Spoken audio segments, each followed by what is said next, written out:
Greetings, Quester, and welcome to the Quest Report with Matt and Richard. So on this episode of the Quest Report, Richard and I are going to be talking about a game that has frustrated us on many an occasion, Legendary Encounters Alien. Can we just talk about the Alien Resurrection one? If that's the frustrating one, isn't it? That is the frustrating one. Well, we will get to that. Right. Okay. Now, Legendary Encounters is based on the same game design as like the Marvel Legendary games. There's a number of games that fall into these two categories, either Legendary or Legendary Encounters. If you're familiar with one but not the other, Legendary tends to be a lot more random, where you're drawing like a villain and then putting a team together to fight him. Legendary Encounters tends to take you through a more story and objective-based scenario. I think I've only done that, haven't I? Have we done Legendary on its own? We've done some of the other ones. Yeah. Oh, okay, that's right. And there's quite a few, isn't there? Because there's a ton of content for the Marvel Legendary, but then on top of that, there's Legendary Encounters Firefly, Legendary Encounters Predator. There's a Buffy one, Big Trouble in Little China. Yeah. So there's quite a few. The first one I got, and my favourite out of all of them, is still Legendary Encounters Alien. Yeah. Well, that was my first Legendary Encounters game. Yeah. Yeah, that was really good. Now, in Legendary Encounters, there's different ways of playing. So you can play through the scenarios, which is each of the four films from Alien. And it is quite thematic, isn't it? It feels so thematic. The artwork is really good. It is a deck builder. So you start off with a team of grunts and specialists, and then you try to buy new crew members to augment your deck. You're trying to find and complete an objective. And the way it works is you've got a playmat, and that's divided into different sections. So you've got the complex, which is where all the alien creatures are working their way through. Yes. And they're going to try and get to the complex. And once they're in the complex, they are going to... once they're in the HQ, they are going to attack you. So basically, they're coming to get you. Yeah. And they're going to do it through all these different rooms that are at the top. So the complex is divided into different rooms, isn't it? And there's 5 rooms at the top, so you've got a little bit of time before they actually do come for you. But you can see them coming. It's horrible. It's quite intense sometimes, because the way it works, on your turn, you'll have your hand of 6 cards, and the first thing you do is you add a new alien card, which is called a hive card, to the complex. And you go, and they're moving across to the left, and once they've gone through the 5 complex rooms, that's when they come for you. So you have, depending on the number of players, you do have a couple of turns before you're actually forced to fight an alien. Yeah, it's not very long though, is it? They come through very quickly, and then once they're there, they can sometimes come quite thick and fast, and different effects can trigger having more enemies put in. But it's kind of got a standard deck builder element to it, in the sense of you start off with attack cards and money cards, and you use your money to buy better cards for your deck. And they go in your discard pile, so you have to wait for them to come back round. That's right, and then you are using your attack cards to scan rooms and defeat enemies. Now, along the way, you're trying to complete objectives, so the final objective is always to maybe kill a particular enemy. So it might be an alien queen, something like that you've got to kill. But either way, you're working through, and it can be a case of finding a card sometimes, can't it? Yes, because on the first one, don't you need to find like the airlock, and then you attach it, and to the room. Yeah, basically you're going to be trying to blow the alien out into space, as the plan was. But as a game, it's a very simple mechanically, because all you're doing is you're drawing cards, you're playing the cards.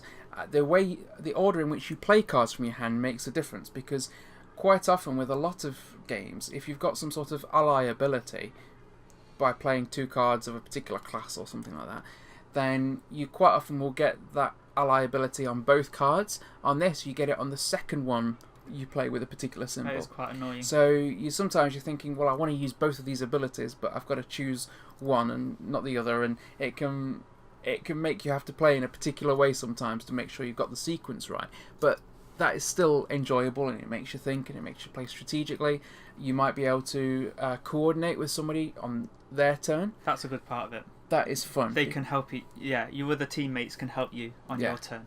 And it doesn't cost them anything. So, for example, I might be looking at it thinking, well, I need to fight this alien, or I need to buy this particular card, and I haven't got enough money, or I haven't got enough attack. And Richard can be like, okay, well, I can coordinate and play this card so that you get the extra money or the attack or the class ability, etc. And most of them are from the sergeant deck, aren't they? So it's All basically of the the sergeant sergeants ones are helping you. Yeah, all of the sergeants are coordinates, but then a number of other cards that you can get from the barracks, the cards that you buy to add to your deck, a lot of those have got coordinate some abilities of them, as well. Yeah, they do.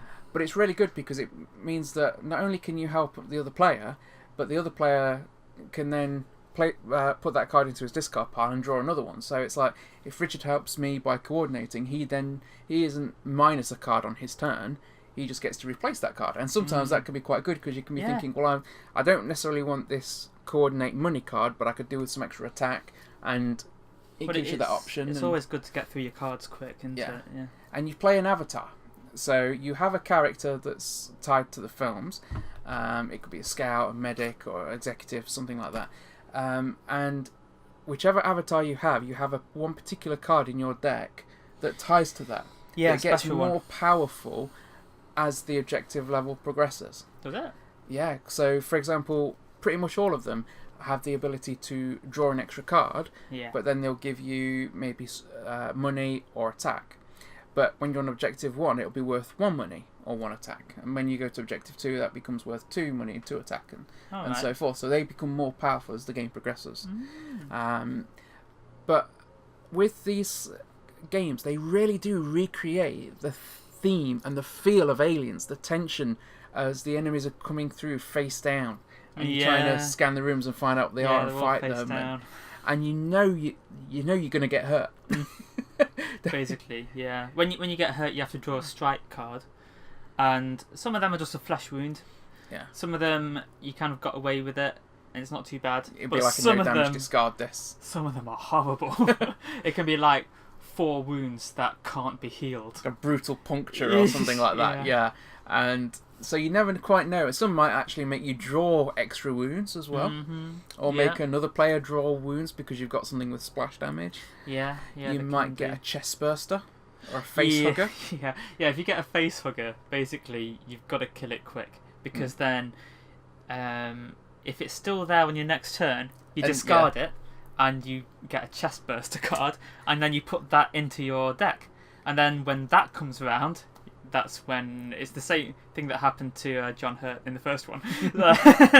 And basically you're gone, and I think you turn into an alien player, don't you? You can play as an alien player at that point. That is so weird. You're then attacking the other players, and it's quite a lot of fun.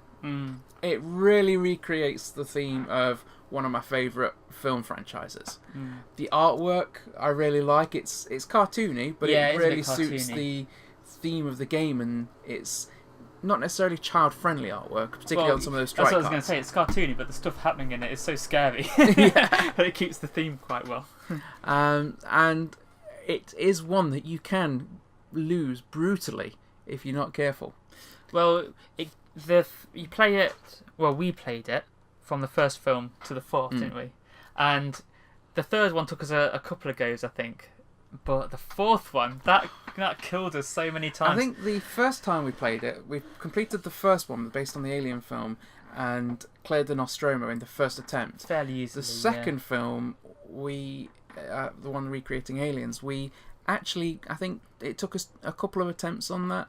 But when we got around to Alien Resurrection, that one was hardcore. And we still, as a group, haven't completed it. We've played that game probably 8-9 times now. Collectively, as not just us either, but other players with us. Because sometimes we die so quick, we can just get it out. We can just deal it out again. And we've died in that so many times. I have completed it in a solo game. Oh yes, I've heard this. But but again, there are different ways of playing and some slightly different mechanics when you're playing it solo. And some people will say that it is easier to play solo than it is to play in a group, and I can see why people would think that, because your deck's going to be more diluted, because you've not just got all the best cards to choose from, because other people will be taking those as well. So when you're playing solo, you can go through and just pick out the best cards that are available. Well, I think we did refine our strategy as we went along, and we did get pretty close to winning a couple of times, and then quite a few times actually. Sometimes it's come down to like the last turn, hasn't it? It has. We've still lost. Yeah, and we have thought sometimes. We sometimes complete objective 2 too fast on that one, because the second objective in Alien Resurrection is where you're killing these clones. So there's character cards that are put into the operations room as failed clones. That's meant to be the bit where Ripley sees all the clones of herself, and they are kind of easy to kill, aren't they? I mean, you have to use your gold to kill them instead of using attack. No, use attack, but you attack their gold. You're attacking their gold value. So if they cost 3 to buy, then you need 3 attack to hit them. But some of them did cost 8 for us. But I think the most valuable card in there costs 9, doesn't it? Yeah. But we haven't had that one yet. The thing is, though, we were just trying to get through that objective, but then I think it's better to build up a bit before the last one, because we were getting too many events on the third objective, and the event cards, when they come through, it depends which section of the game you're on, and if you're on the third one, it's brutal. So we were getting to objective 3 and we still had like 5 event cards in the deck. Because the way that the deck works for the Hive deck, for the aliens, you have decks 1, 2 and 3 which corroborate with objectives 1, 2 and 3. But you also add drone cards into them, which are, you've got a drone deck in the game, and if you've got 2 players you would add 2 drone cards to each mini deck, 1, 2 and 3, so you get 6 drone cards in total, and 9 drone cards in a 3-player game, 3 to each mini deck. But because they're random, it could be extra events, it could be extra hazards, it could be extra enemies. So if you end up with a number of hazards and events added in to the existing events and hazards, that can be really punishing. Because the events were killing cards in the HQ, weren't they, for us? And we ended up with only 2 that we could possibly buy. Which effectively, the barracks is where we buy cards from. So, like in Star Realms and many other games, you have a section of 5 face-up cards that you can choose to buy from. When you buy one, you replace it with the next card in the HQ. And the event on the third objective for Alien Resurrection involved putting the event card across one of those 5 spaces. So we got down to just 2 cards to choose from. One of them was expensive as heck. We couldn't afford it. And the other one was always rubbish. So then the alien killed us. So But I mean, what do you think, Richard, about the game overall, Aliens Legendary Encounters? I know it is one of my favourites. It's one of the ones I always kind of hope that we'll bring out sometime, because for one thing, I love cooperative games. And also, I do love those films as well. I'm not as keen on the Predator one, but that's just because I prefer Alien as a franchise. But it is fun to kind of have the option of mixing those cards in. I mean, we could even mix some from like the Marvel ones in. This is one of the things we haven't done yet, but one of the things I do plan to do is to go through one of the Aliens films with a team of Ripley, Wolverine, Predator. Maybe Jane or Malcolm from Firefly. Yeah, but Firefly. As well. We can really have some fun and mix up those different scenarios. And who doesn't want to see Wolverine fighting a xenomorph? Yeah, that's it. That is going to be amazing when we get around to doing that. So, that's going to be great. We have been planning it, haven't we? But we've been so stuck on the 4th film, killing us all the time, that we haven't done it yet. We're not going to do that until we've completed that 4th film, have we? All 3 of us. Yeah. I mean, I absolutely have to say that I do really like deck builders. I've got a lot of deck builders in my collection. Aliens is probably my favourite deck builder. I mean, I love Star Realms and I play Star Realms a lot as well, and Ascension and some of the other ones. Yeah, it's a lot smaller. And with this, I love the objective-based element to it as well. And as I say, it's so thematic. It really does capture the theme and the feel of the films. It's fun to play. There's a lot that you can do with this because you've got the different scenarios and you can play randomly. You can have an alien player. It's just, there's so much to this game. We haven't tried advanced mode yet, have we? No. And you've got agendas as well. So, maybe the crew are expendable and someone needs to bring back a facehugger. All of this is something that we can explore in this game. Ash. highly recommend this game. It is fun. You've got to, if you haven't already, check it out. It's 1 to 5 players. And I've played it solo and it was fun solo. More fun as a group.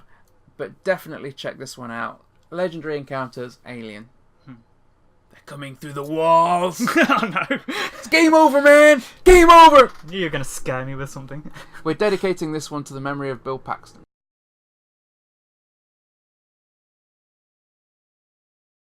Farewell, Quester. To find out about other productions by the Meddlesome Meeples, then check out our channel or rendezvous with us at meddlesomemeeples.com. Until next time, Quester, farewell and keep thine axe sharp.